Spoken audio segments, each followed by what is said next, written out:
everybody, Limitless Learning is back with another topic, that is time and place of performance and time is essence of contract. हमने performance of contract का first part study कर लिया था. अब हम second part पे आते हैं जिसके अंदर हम ये टॉपिक स्टडी करेंगे. But before that please like, share and subscribe to my channel and do hit the bell icon. So first is time and place of performance. इसके अंदर हम पढ़ेंगे कि जनरल प्रिंसिपल्स क्या है टाइम एंड प्लेस के performance के time और प्लेस के रिगार्डिंग, जो आपको पता होना चाहिए जब आप कॉन्ट्रैक्ट में एंटर करते हो.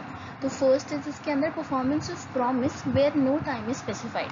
सपोज आप एक ऐसे कॉन्ट्रैक्ट में एंटर हुए हो जहाँ पे कोई टाइम स्पेसिफाइड नहीं है कॉन्ट्रैक्ट का, तो उस केस में आप क्या करोगे. तो in such a case performance of contract is done within a reasonable time.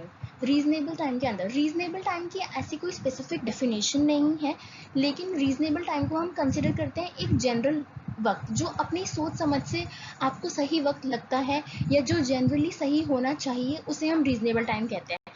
जैसे सपोज आप किसी प्रोडक्ट के रिगार्डिंग कोई आपने कहीं किसी शॉप से आपने कोई सपोज स्वेटर खरीदा, लेकिन आपको पता चला कि वो स्वेटर काफ़ी डिफेक्टिव है, उसमें कुछ होल्स हैं, तो आप शॉप में कॉल करोगे. तो आप शॉप में जितने टाइम शॉप खुली है उसी टाइम में कॉल करोगे ना. अब ऐसा तो नहीं है कि आप 12 बजे रात को कॉल कर रहे हो और उन्होंने फ़ोन नहीं उठाया.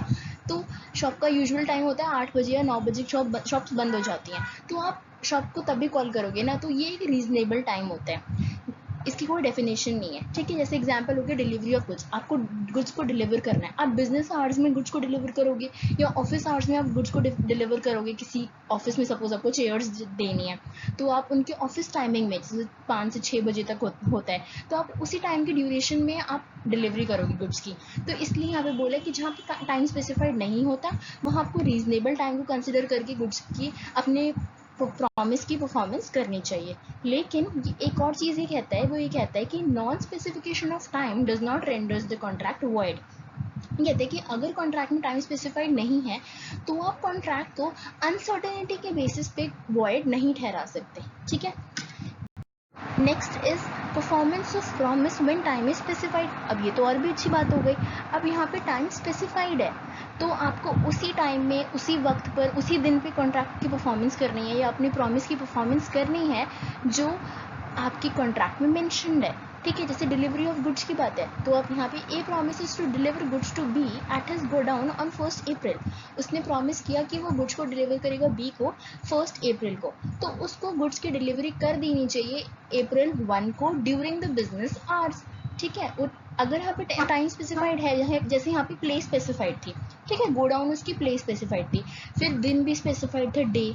अब अगर यहाँ पे टाइम भी स्पेसिफाइड होता कि 1 अप्रैल को आप मुझे 9 बजे से पहले गुड्स को डिलीवर कर देना, तो 9 बजे से पहले गुड्स की डिलीवरी हो जानी चाहिए रात 9 बजे से. ठीक है. Next is performance of promise on an application made by the promisee. अब ये कहता है कि जो प्रॉमिसर है वो कॉन्ट्रैक्ट की परफॉर्मेंस, अपने प्रॉमिस की परफॉर्मेंस कब करेगा, जब उसको प्रॉमिसी एक एप्लीकेशन के थ्रू इंस्ट्रक्ट करेगा कि आपको परफॉर्मेंस करना चाहिए. इसमें क्या लिखा है, ये कहता है कि where a promise is to perform on a certain day, किसी पर्टिकुलर डे पे परफॉर्म करना है प्रॉमिस. कॉन्ट्रैक्ट में मेंशन्ड है कि 12 नवंबर को कॉन्ट्रैक्ट परफॉर्म होना चाहिए, बट प्रॉमिसर ने उसमें अंडरटेकन दिया है कि to perform the promise only on an application. मतलब जब तक प्रॉमिसी एक एप्लीकेशन इशू नहीं करेगा परफॉर्मेंस के रिगार्डिंग, तब तक परफॉर्मेंस ऑफ प्रॉमिस प्रॉमिसर नहीं करेगा. तो यहाँ पे it becomes the duty of the promisee कि वो अप्लाई करे for the performance to the promisor. वो प्रॉमिसर को बोले कि आप परफॉर्मेंस करो at proper place and within usual hours of business. तो यहाँ पे क्या बोलते हैं कि अगर ऐसी कोई सिचुएशन है जहाँ पे promiser on an application perform करेगा, तो उस केस में प्रॉमिसी की ड्यूटी है कि वो ये स्टेप खुद से ले, पहले वॉलंटरीली ले. ठीक है. Next is performance of promise where no place is specified and also no application is made by the promisee. वहाँ पे तो प्लेस भी स्पेसिफाइड नहीं है और ना ही भाई यहाँ पे एप्लीकेशन दी जाएगी प्रॉमिसी के द्वारा. तो अब यहाँ पे क्या करना है, तो जहाँ पे कोई प्लेस स्पेसिफाइड नहीं है, जहाँ पे कोई एप्लीकेशन भी नहीं देनी है प्रॉमिसी को, तो यहाँ पे प्रॉमिसर की ड्यूटी आती है अब कि वो अप्लाई करे प्रॉमिसी को कि आप मुझे बताओ कि मुझे किस वक्त पे किस जगह पे अपने गुड्स की डिलीवरी करनी है, या जो कॉन्ट्रैक्ट जिस बेसिस पे है, जो प्रॉमिस है, वो कैसे उसको परफॉर्म करना है। जैसे यहाँ पे एग्जांपल है कि ए को डिलीवर करने थे 100 बेल्स ऑफ कॉटन बी को एक पर्टिकुलर डे पे। ठीक है, अब वो जब दिन आया कि अब उसे पता है कि मुझे आज डिलीवरी देनी है बी को, तो अब वो बी को कॉल करेगा या बी को मैसेज करेगा या नोटिस भिजवाएगा ये पूछते हुए कि मुझे आपको ये 100 बेल्स ऑफ कॉटन कहाँ पर डिलीवर करना है। तो ये उसका परफॉर्मेंस का फर्स्ट स्टेप है कि अब उसकी ड्यूटी अराइज होती है। तो यहाँ पे A is responsible to apply to B to appoint the place of delivery. B उसे बताए कि उसको डिलीवरी कहाँ पे करनी है। ठीक है, next is performance of promise in any manner or at any time which the promisee prescribes or has sanctioned। तो ये कहता है कि आपको परफॉर्मेंस ऑफ प्रॉमिस करना है उस तरीके से, उस वक्त पे जिस तरीके से आपको प्रॉमिसी ने कह दिया या कॉन्ट्रैक्ट में प्रॉमिसी ने मेंशन कर दिया। ठीक है, but as per the promisee in such a case performance of promise by the promisor as per the promise discharges as per the promise. जिस तरह से प्रॉमिस था उसने उस तरह से अगर प्रॉमिसर ने परफॉर्मेंस कर दिया तो जो उसकी लाइबिलिटी थी अंडर कॉन्ट्रैक्ट, उसकी लाइबिलिटी गेट्स डिस्चार्ज, मतलब अब उसका जो ऑब्लिगेशन था कॉन्ट्रैक्ट के अंडर वो उस ऑब्लिगेशन से मुक्त हो जाता है। He gets discharge from his liability under the contract. जैसे एग्जाम्पल है कि ए के पास 500 रुपये उधार थे बी के, बी ने उसको 500 रुपये दिए जो अभी ए को उसको लौटाने हैं।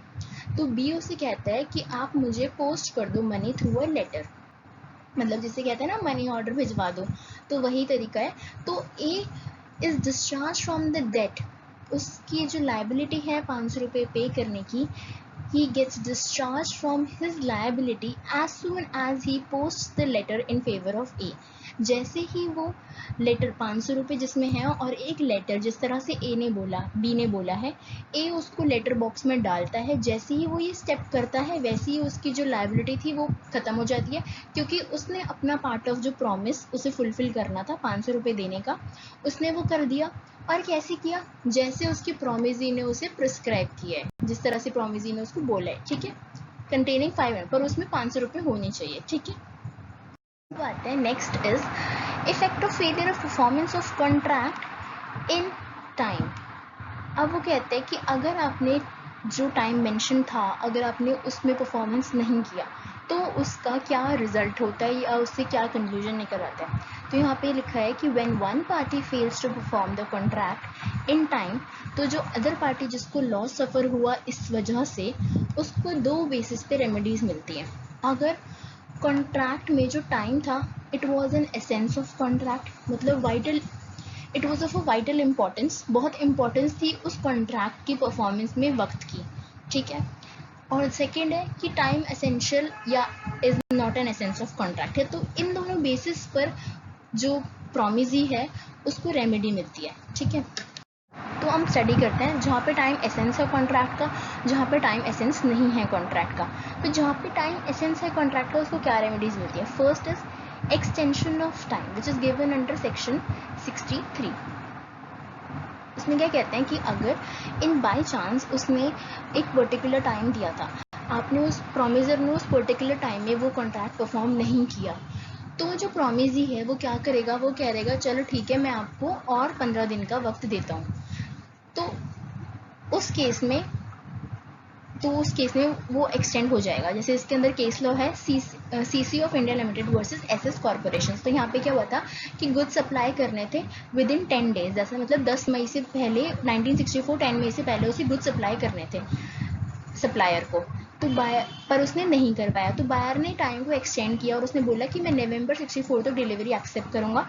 इन एनी केस अपने नवंबर 64 तक भी नहीं कर 1964 तक भी नहीं करे, तो उसने बोला कि मैं इससे फर्दर एक्सटेंशन नहीं दे सकता, तो एक काम करो आप फुल एंड फाइनल मुझे 1964 का जो साल है इसके ख़त्म होने से पहले पहले आप मुझे गुड्स की डिलीवरी दे दो, उसने ऐसे बोला। ठीक है, अब इन एनी केस उसने 31 दिसंबर 1960, तो एक्सटेंशन ऑफ टाइम तो यहाँ पे हो गया। ठीक है, उसने टाइम को एक्सटेंड कर दिया, उसने बोला कि आप साल के एंड तक मुझे गुड्स की डिलीवरी दे दो। अब इन एनी केस वो साल के एंड तक भी गुड्स की डिलीवरी नहीं दे पाया, मतलब 1964 ख़त्म हो गया ईयर और उसने गुड्स की डिलीवरी नहीं दी, तो बायर के पास क्या राइट है, तो वो क्या करेगा, वो कॉन्ट्रैक्ट को अवॉइड कर सकता है कॉन्ट्रैक्ट को टर्मिनेट कर सकता है, उसके पास ये कंप्लीट राइट है और ये भी एक तरह की रेमेडी है इसके अंडर, ठीक है। थर्ड रेमेडी क्या है, क्लेम कॉम्पनसेशन। वो instead of avoiding the contract वो ये वाला तरीका अपना सकता है कि वो जितना भी उसको लॉस हुआ है वो लॉस के लिए वो कॉम्पनसेशन के लिए क्लेम कर दे प्रॉमिसर को, ठीक है। तो he can claim compensation for the loss which results because of the performance at different time. मतलब उसने टाइम एक्सटेंड किया, अब उसकी वजह से अगर उसे कुछ लॉस हुआ है तो वो उस लॉस की भरपाई कर सकता है प्रॉमिसर से, ठीक है। पर उसकी भी एक कंडीशन है, उसकी ये कंडीशन है कि जब उसने ये एक्सेप्ट किया कि ठीक है मैं आपका परफॉर्मेंस का टाइम जो है एक्सटेंड कर रहा हूँ, डिफरेंट टाइम पे हम कर रहे हैं, तो उसके साथ साथ उसे एक नोटिस भी देना है जिसमें वो अपनी इंटेंशन बताएगा कि मैं आपका टाइम तो एक्सटेंड कर रहा हूँ लेकिन मुझे जो इस वजह से लॉस हुआ है उसका कॉम्पनसेशन भी मुझे चाहिए। दोनों ही चीज़ें साथ साथ होनी चाहिए, तभी वो कॉम्पनसेशन क्लेम जो है वैलिड होगा। इसके अंदर एग्जाम्पल है कि जहाँ पे किसी भी कोई भी प्रोडक्ट है या कोई भी प्रॉपर्टी है उसकी प्राइसेस बहुत ज़्यादा फ्लक्चुएट होते हैं, जैसे गोल्ड के प्राइसेस कितने फ्लक्चुएट होते हैं। सपोज किसी ने कॉन्ट्रैक्ट है कि आप मुझे 3 दिन के अंदर इतना अमाउंट ऑफ इतनी क्वांटिटी ऑफ गोल्ड है ना वो आप मुझे डिलीवर कर दो, इस प्राइस पे उन्होंने सेट किया था। लेकिन अब गोल्ड के प्राइस उसने 3 दिन में डिलीवरी नहीं की, अब गोल्ड के प्राइसेस में इतना तगड़ा राइज आया कि उसको उस वजह से एक दिन के डिले की वजह से भी उसको बहुत लॉस होएगा। तो यहाँ पर वो ये कह सकता है कि आपके इस डिले की वजह से मुझे जो लॉस सफ़र हुआ मैं उसका कॉम्पनसेशन चाहता हूँ। तो ये यहाँ पे उसको ये कंडीशन फुलफिल करनी पड़ेगी कि उसको अपना इंटेंशन जाहिर करना पड़ेगा कि मुझे आपसे कॉम्पनसेशन लेना है, ठीक है।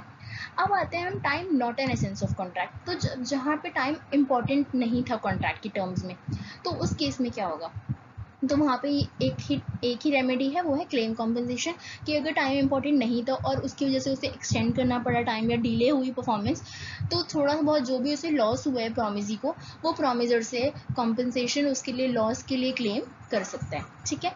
आई होप आपको ये टॉपिक समझ आया हो, और इसका जो और टॉपिक है रेसिप्रोकल प्रॉमिसेस वो मैं आपको नेक्स्ट वीडियो में समझाऊंगी। And please do hit the like button, और आप मेरे चैनल को प्लीज़ सब्सक्राइब करें अगर आप मेरी वीडियो देख रहे हैं तो, ठीक है।